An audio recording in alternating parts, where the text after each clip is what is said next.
Hello everyone. आज हम लोग पढ़ेंगे भोली। ये कहानी शुरू होती है प्यारी सी बच्ची से और इस बच्ची का नाम है सुलेखा। इसी पिता का नाम है रामलाल। रामलाल की 4 बेटियां हैं और सबसे छोटी बेटी सुलेखा है, जिसको घर में सब लोग भोली नाम से बुलाते हैं। इनके 3 बेटे हैं जो कि इन्होंने अपने बेटों को शहर भेज दिया है ताकि वो वहाँ पर पढ़ें लिखें और जॉब करें, नौकरी करें और पैसा कमाएं। भोली की जो बहनें थीं, सबसे बड़ी बहन की शादी हो चुकी थी और उसका नाम था राधा।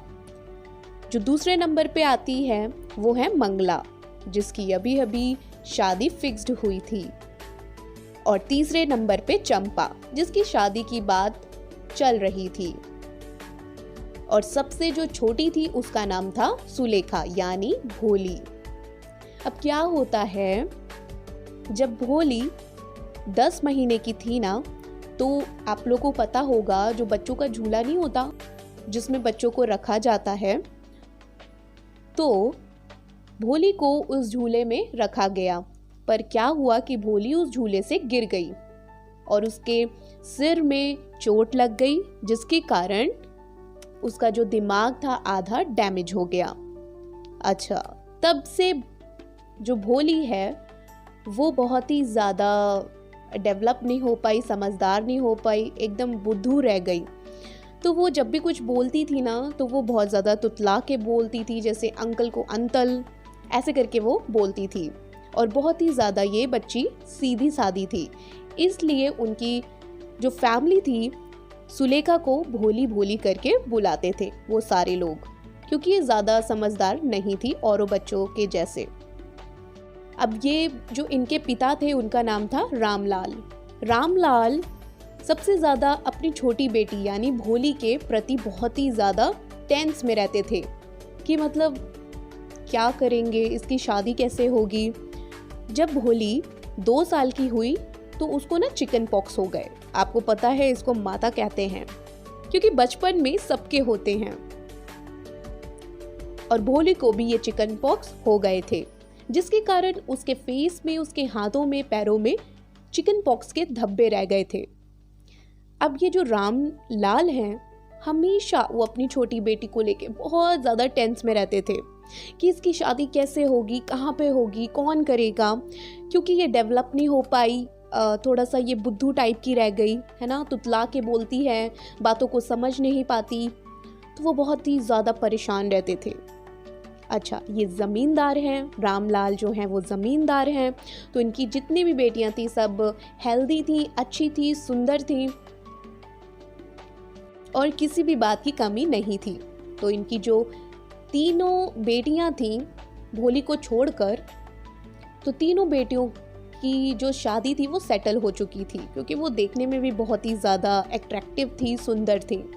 भोली भी बहुत ज़्यादा सुंदर थी, बट चिकन पॉक्स के बाद तो वो इतनी ज़्यादा अट्रैक्टिव दिखाई नहीं देती थी। अच्छा, अब क्या होता है, जब ये भोली 7 साल की होती है ना, तो मंगला की शादी हो जाती है।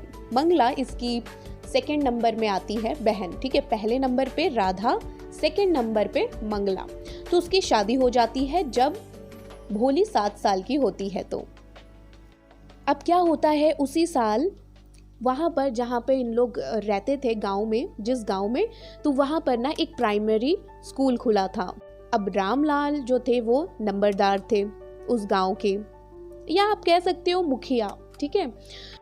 तो उन्होंने ना सोचा कि क्यों ना भोली को मैं स्कूल लेके जाऊं और वहाँ पे इसका दाखिला करवा दूं। वैसे भी क्या होता था पुराने ज़माने में, जब कोई भी व्यक्ति, कोई भी पर्सन पढ़ता था, लिखता था, तो उससे ना कोई भी जल्दी शादी नहीं करता था, क्योंकि भाई इतने पढ़े लिखे लोगों से कौन करेगा, है ना। लोगों की ऐसी सोच रहती है। तो आज भी गांव में ऐसा ही होता है कि ज़्यादा पढ़ लिख जाएंगी लड़कियां तो उनसे शादी कौन करेगा। अभी तो इतना डेवलप हो रहा है और आगे भी होता रहेगा। खैर, तो रामलाल ने यही सोचा कि भोली दिखने में अच्छी भी नहीं दिखती और इसके साथ कौन शादी करेगा, क्यों ना मैं इसको यहाँ के स्कूल में डाल दूँ। और साथ ही साथ वो उस गांव का एग्जाम्पल भी बनना चाहते थे, मतलब महान बनना चाहते थे कि मैं अपनी बेटी को स्कूल में भेज रहा हूँ। अब क्या होता है, जो रामलाल हैं वो अपनी वाइफ से कहते हैं भोली को तैयार कर दो, क्योंकि आज मैं उसको स्कूल लेके जा रहा हूँ और वहाँ पे इसका दाखिला करवाऊंगा।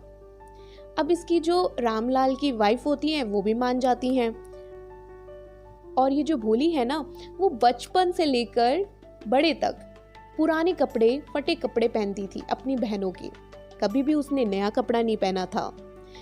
और उसकी मम्मी क्या करती हैं भोली की, उसको नए कपड़े पहनाती हैं, उसको तैयार करती हैं। पहले तो भोली बहुत ज़्यादा नखरे करती है कि आप मुझे कहाँ लेके जा रहे हो, मुझे नहीं जाना। पर जब वो देखती है कि मेरी मम्मी मुझे नए कपड़े पहना रही हैं, तैयार कर रही हैं, तो वो सोचती है कि ज़रूर मैं एक अच्छी जगह जा रही हूँ, तभी मुझे इतना तैयार किया जा रहा है। अब भोली पहली बार स्कूल जाती है। वहाँ पर जब जाती है तो देखती है कि भोली जैसे सारे बच्चे नीचे बैठे हुए हैं और बातें कर रहे हैं, पढ़ रहे हैं, है ना। तो भोली को बहुत ज़्यादा अच्छा लगता है। वो जाती है और वो अपने टीचर से मिलती है, वो वहाँ पे बैठती है। अब भोली के अंदर एक डर था, क्योंकि वो बहुत ज़्यादा तुतला के बोलती थी, तो उसका मजाक बहुत बनता था घर में भी और बाहर भी, कि इतनी बड़ी लड़की हो गई है और अभी भी ये तुतला के बात कर रही है। तो ये हकलाती भी थी। भोली जब भी कुछ बोलती थी ना तो ये हकलाने लगती थी। अब इसके टीचर ने इसका नाम पूछा कि तुम्हारा नाम क्या है, तो वो टीचर को देखने लगी अपनी आंखों को उठाकर, और वो कोशिश तो कर रही थी पर बेचारी बोल नहीं पाई। टीचर ने भी ज़्यादा फोर्स नहीं किया और उसको फिर से कहा अच्छा ठीक है तुम बैठ जाओ। अब भोली बैठ तो जाती है, वो क्लासरूम के कलर्स को देखती है, वहाँ के स्टिकर्स को देखती है ना, वहाँ पे इतने बड़े बड़े जो पोस्टर लगे होते हैं उसको देखती है। अब क्या होता है कि छुट्टी हो जाती है तो सारे बच्चे अपना बैग पैक करते हैं और क्लासरूम से चले जाते हैं। अब ये जो भोली है ना वो बैठी रहती है वहाँ पर, तो उसकी टीचर जाती हैं और उसको बोलती हैं फिर से इधर आओ, तुम्हारा नाम क्या है। तो ये कोशिश करती है अपना नाम बताए, तो टीचर बोलती है डरो मत, बताओ तुम्हारा नाम क्या है। तो ये बोलती है हकला के, फिर भी ये अपना नाम बोल देती है, जैसे भी हकला के बोलती है फिर भी बोल देती है। अच्छा, टीचर उससे कहती है डरो नहीं, तुम ना खुल के बोलो, कोई बात नहीं, एक बार अगर तुम्हारे मन से ये डर हट गया ना तो तुम ना कुछ भी कर सकती हो। तो भोली बोलती है सच में। तो उसकी टीचर ना भोली को इतना ज़्यादा मोटिवेट करती है, बहुत मोटिवेट करती है। उसको एक बुक देती है और बोलती है कि तुम इस बुक को ना पढ़ना, अगर तुम इस बुक को पढ़ोगी ना तो मैं तुम्हें ना दूसरी बुक दूंगी, फिर तीसरी बुक दूंगी, ठीक है। तो वो ना उसकी टीचर बहुत ज़्यादा उसको मोटिवेट करती हैं और बहुत ही ज़्यादा उसके अंदर से ये जो उसके अंदर डर होता है ना निकालने की कोशिश करती हैं। और वो बोलती हैं कि जितना पढ़ना चाहो तुम पढ़ो, ठीक है, अगर तुम एजुकेट हो जाओगी, पढ़ लिख जाओगी, तो गांव वाले ना तुम्हारा कोई भी मजाक नहीं उड़ा पाएंगे, कोई भी तुम्हारा मजाक नहीं उड़ा पाएगा। तो इस टाइप की बातें वो टीचर करा करती थी भोली के साथ, और भोली को भी बहुत ही ज़्यादा अच्छा लगता था। अब क्या होता है, कुछ सालों के बाद भोली और बड़ी होती है और उसके लिए ना शादी का एक प्रपोजल आता है, और जिस इंसान का प्रपोजल आता है उसका नाम होता है बिशंबर। ये जो बिशंबर है ना वो भोली के फादर की एज का है, पर भोली के फादर और जो मदर हैं, मम्मा पापा, वो ना एज का कोई केयर नहीं करते। वो कहते हैं कि एज क्या है, कम से कम भोली के लिए रिश्ता तो आया है, चलो इसकी शादी तय कर देते हैं।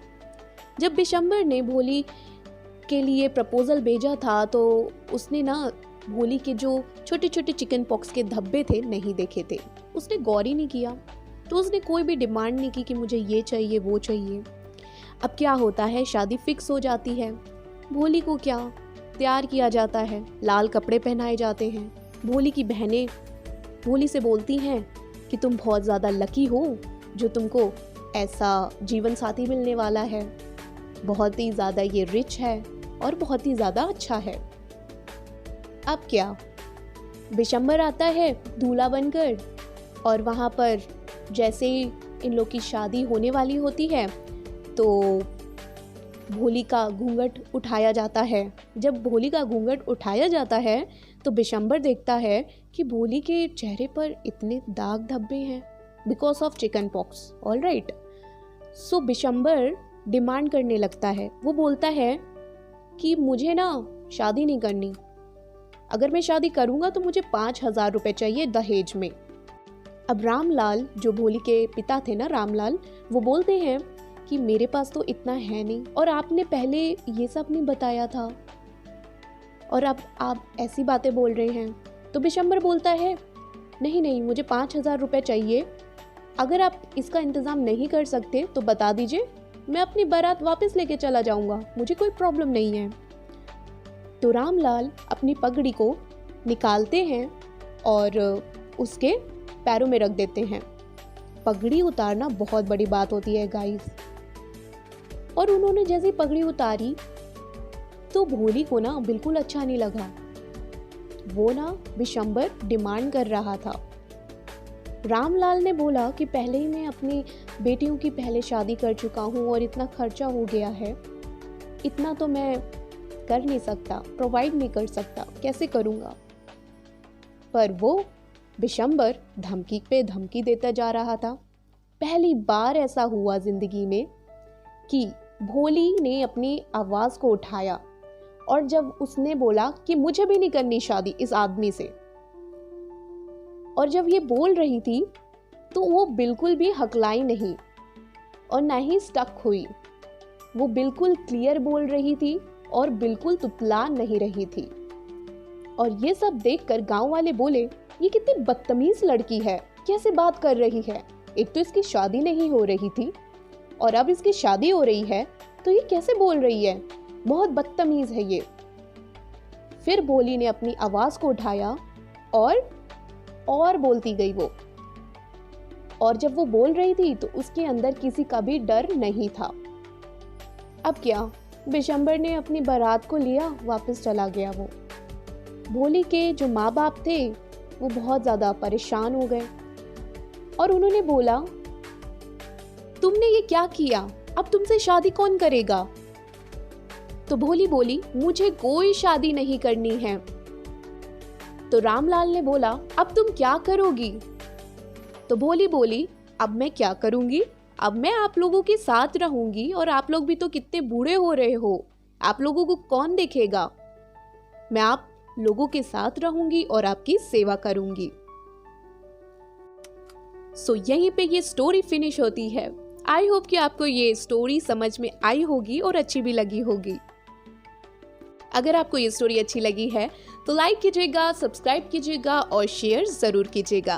Thank you.